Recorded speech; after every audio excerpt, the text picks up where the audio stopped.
The following video is a review of a rifle built by EM Precision Rifles in Leduc, Alberta. You'll see in the video I do a whole lot of talking, not a lot of mention of the people who built this. This is a great example of the craftsmanship and of work that goes into these things that EMP does. The quality of the components. And how they test out. You can find Steve and Shane at emprifles.ca or call Shane at 780-690-7513. Call Shane, not Steve. Shane's the business guy. Steve's the dirty hands guy in the shop. He's the guy responsible for getting all this stuff to fit together well. I hope you enjoy the video. Hey everybody, welcome to my reloading room.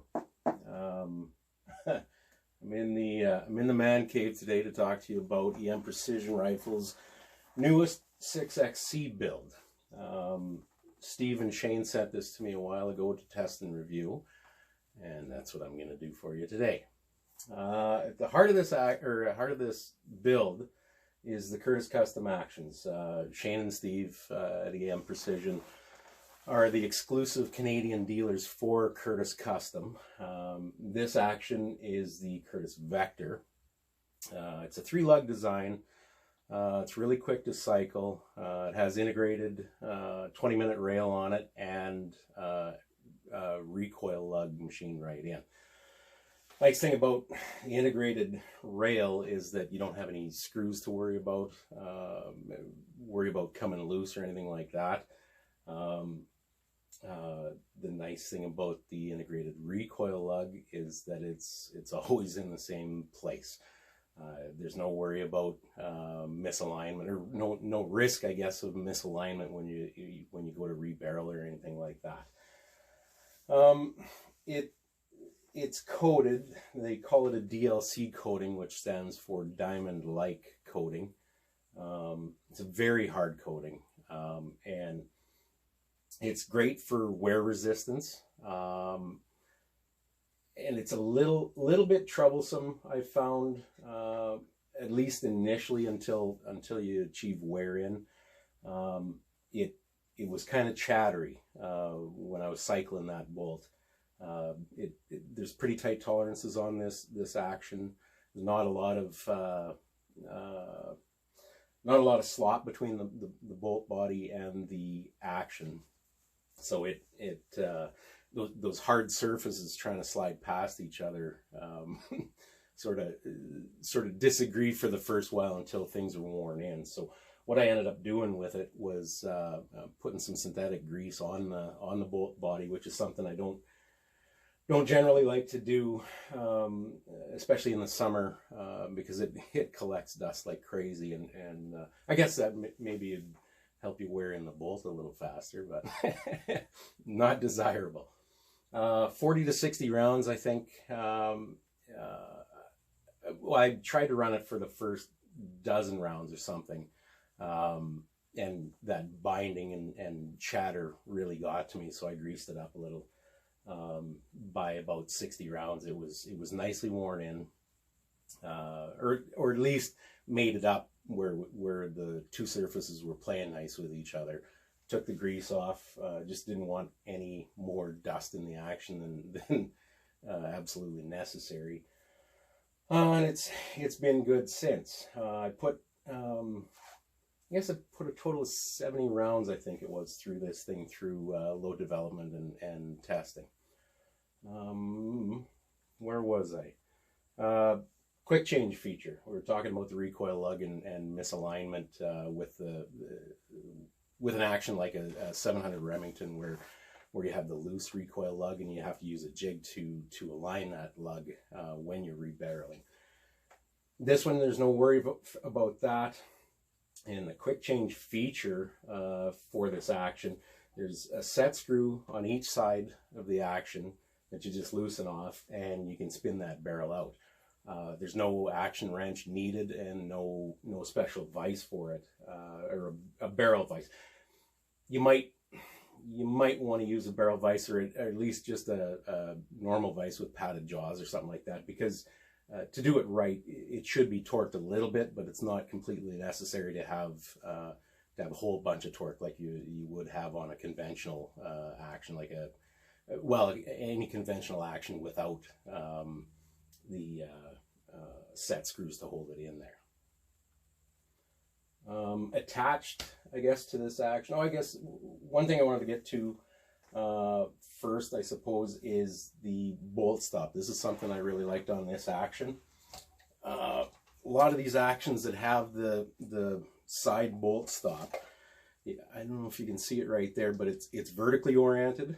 So every time that bolt comes back and slams up against that bolt stop, it's hitting the actual bolt stop instead of the ones that are horizontally oriented, like my surgeon over there. They're horizontal, so and you're relying on that pin to keep that bolt stop there. So every time you slam that bolt back into the stop, you run the potential, at least, of bending the retaining pin in that stop. I haven't had trouble with that yet, but there's always potential for that sort of thing. This being vertically oriented like this, there's no chance of bending that pin, because the pin is, where the heck is it? Oh, the pin is in the back. So there's no hammering on that pin. It's simply just the bolt stop. One small beef I had with this action is just the way that the bolt operates, if that makes any sense to you. It's a bit of a heavy bolt lift. Now, it's really not too much of a problem, but it is stiff enough that when you're cycling, it will rotate your rifle off target if you don't have a firm enough grip on it, or if you're on pretty unstable rest, a barricade, whatever. It's not that big a deal. I'm sure I could get around it with some practice. The other thing, I guess, that I ran into, I'm a finger flip guy when I cycle in action. I like a nice short bolt handle. I know that's pretty unconventional. There's most guys run a longer bolt handle just to have that more positive movement. Myself, I like coming up like this, just a quick flip in and out, or out and in and down again. This one, the way you're almost forced to run it is grabbing that handle and making that long rotation up and back and in again and down. For me, and this may simply be a practice thing.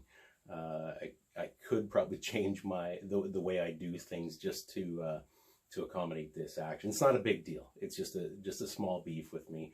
I feel like I break my position a little bit more if I'm grabbing that handle the way this one needs to operate, rather than that just quick flip. Not a big deal. I guess what else? The Trigger Tech diamond on this thing. Steve and Shane put Trigger Techs on, I believe, every rifle that they sell as a package. I'm sure it's not every single build that they do. So customers want something else, I'm sure, but they're a huge proponent of the Trigger Tech triggers, and I can't disagree whatsoever with that. They are very, very nice triggers. This one's a diamond with the flat shoe on it. I only have one diamond. I have several other Trigger Techs on other rifles. Not a lot to be said about it, honestly. They're very nice, very easily adjusted, crisp brakes on them. Probably the same thing you hear about every other trigger on the market, but these are really, really good. They've got that frictionless sear release, or whatever they call it, which makes it really nice. It breaks there's a nice positive wall on it just before it breaks. You can feel that. There's not a lot of there's really no take up, but you can feel that wall. And when it breaks, it's just right there with pretty much zero over travel. You want some, of course, but the other thing attached, I guess, to this action is the Spur scope mount. And again, what do you say about Spur? They're pretty much the best on the market. I've owned one myself. Really bulletproof, reliable mount. In that mount is the Bushnell DMR2 illuminated.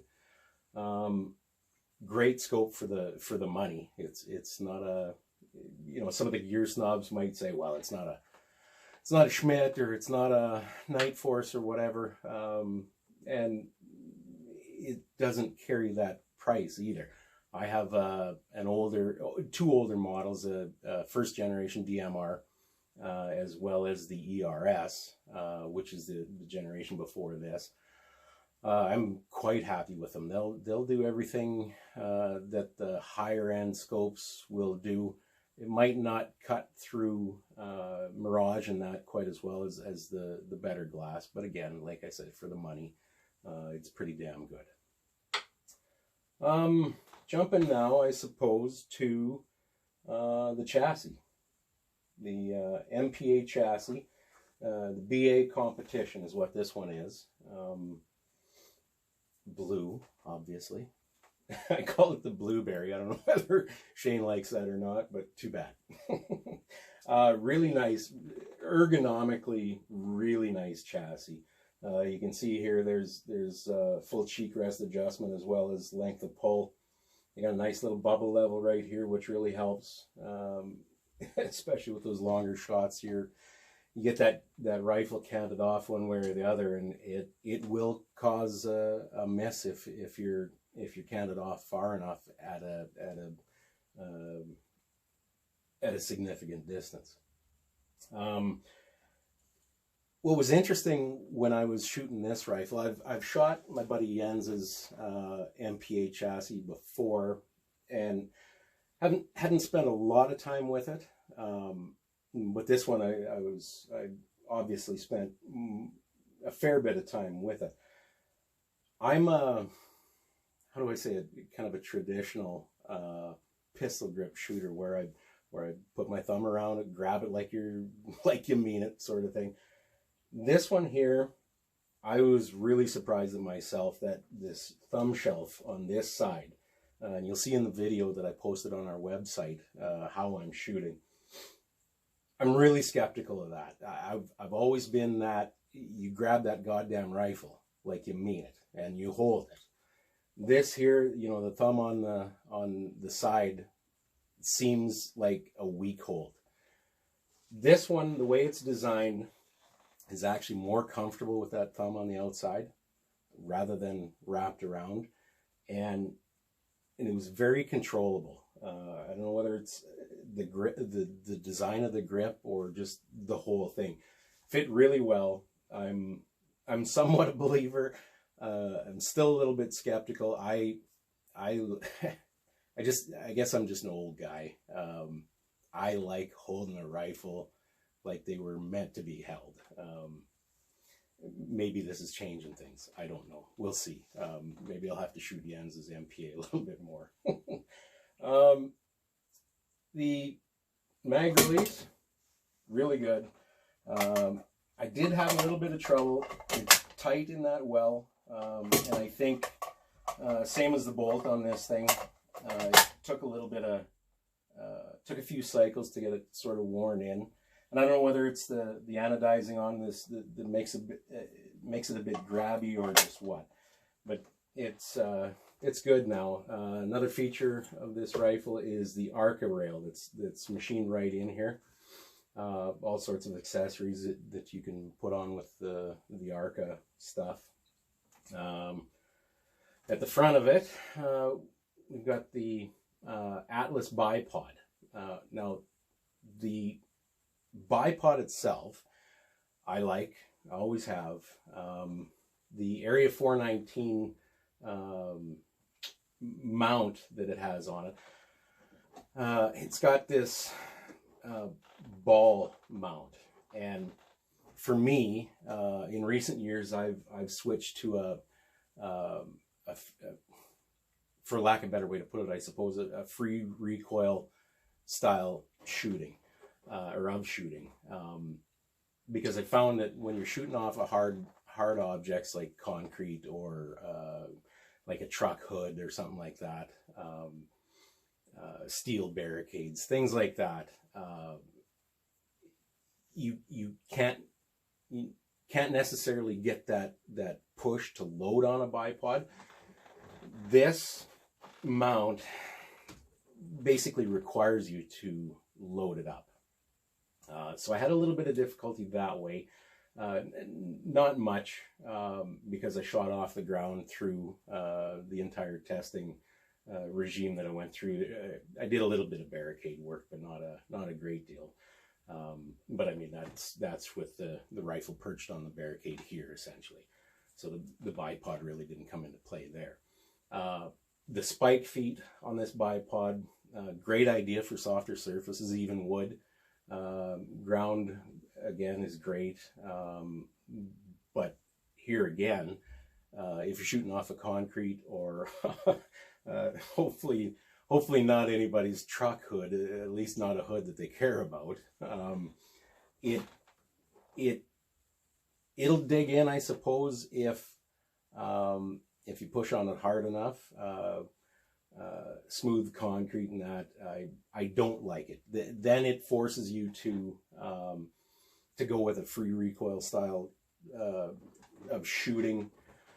And like I said, with this mount, this ball mount, you almost have to load either that, or I just make adjustments to the way I shoot. Anyway, oh, I forgot to mention too, at the end of this barrel, I forgot to mention the whole barrel, as a matter of fact, before I moved on to the chassis. This is an IBI barrel, International Barrels. This is the first experience I have had with this barrel, this company's barrels. It's kind of interesting, actually. I cleaned it after 5 rounds. I cleaned it after 15 rounds. And then I cleaned it again after, well, just before I went into final load tuning. I was really surprised and a little bit skeptical. I use Wipeout Patch Out for the most part. And I'd swab it, let it sit for 15 or 20 minutes, and then run a couple of patches through again. Each time I did that, there was only a little bit of blue that came out with that first and second patch. After that, there was nothing. So I thought, well, this couldn't be. So I scrubbed the living hell out of it each time, looking for more, what I thought there should be more. Turns out that there wasn't more. So the first 2 times I cleaned it after 5 rounds and after 15 rounds, I didn't have a bore scope. I got one of those Tesla, or borrowed one, a Tesla scope from a buddy of mine, and we put it down the barrel. And the 3rd time I cleaned it, just before final development or final tuning for the load, I was really surprised at how well it cleaned up. Like I said, I left the solvent in the bore for 15 or 20 minutes each time, and run a couple of patches through to wipe that out, and there was very little copper indication that came out. We ran that bore scope down, and yeah, it just showed nothing. Very nice machining in it, very nice lapping. Steve did a, they say that the keys to accuracy is a good barrel and good straight machining, a good chamber. Steve did a hell of a job on this chamber, looking down at with the bore scope. It's yeah, you can tell that he knows what he's doing.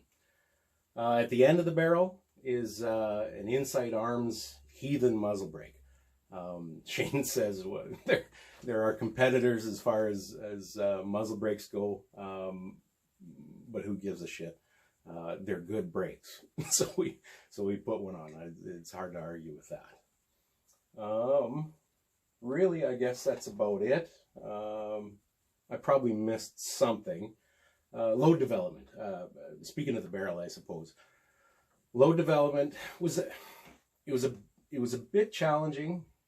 The chamber design for this is the David Tubb original design, and it's designed for, I believe, the Peterson brass and the Norma brass.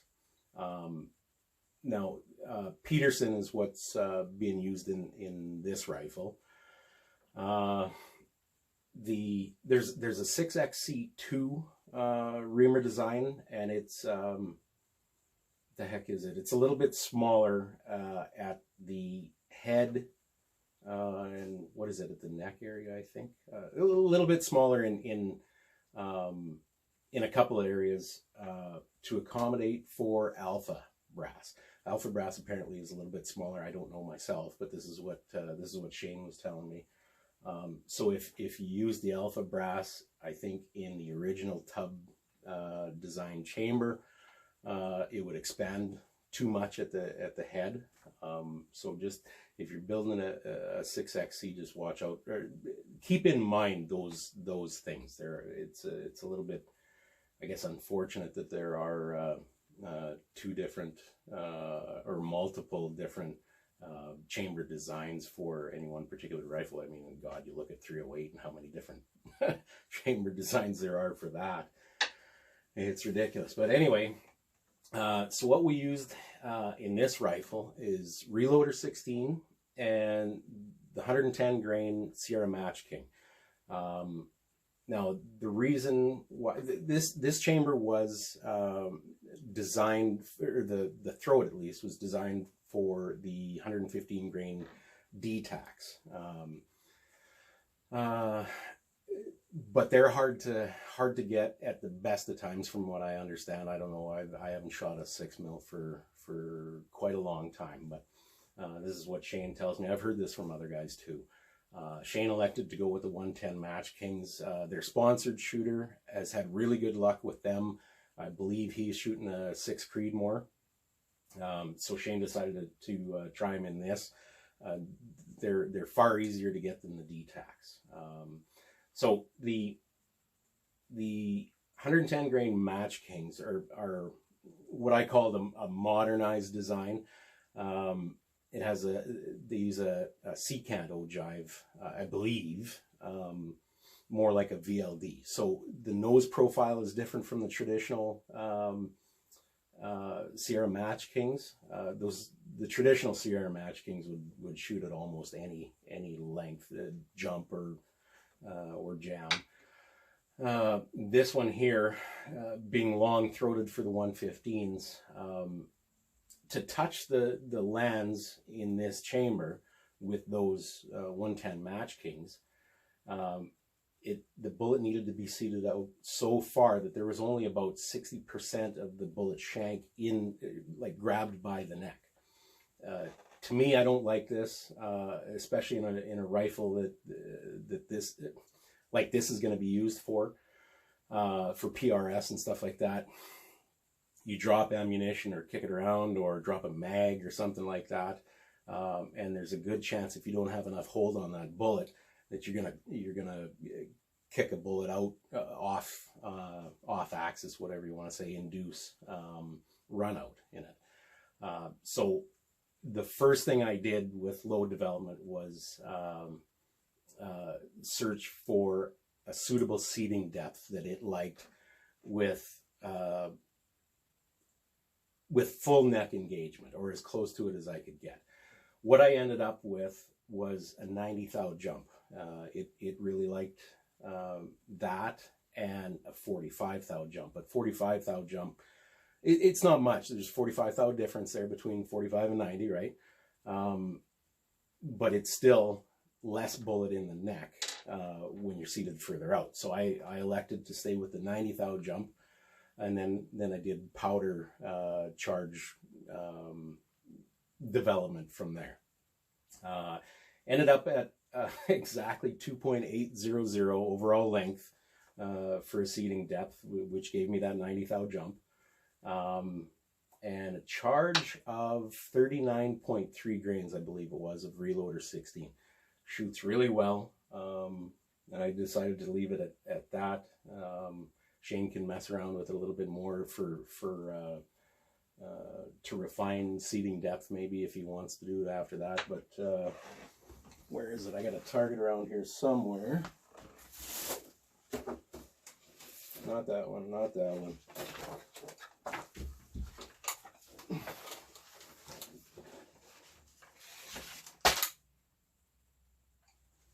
So you can see right down here and right up here is what I shot with that 90 thou jump. This one here is the higher node at 40.2 grains, and then the lower node was at 39.3. Ignore these other ones. I wasn't having a great day. I shot a couple of groups after that. These are just 3-round groups. I shot several 5-round groups just to confirm that charge and seating depth after this.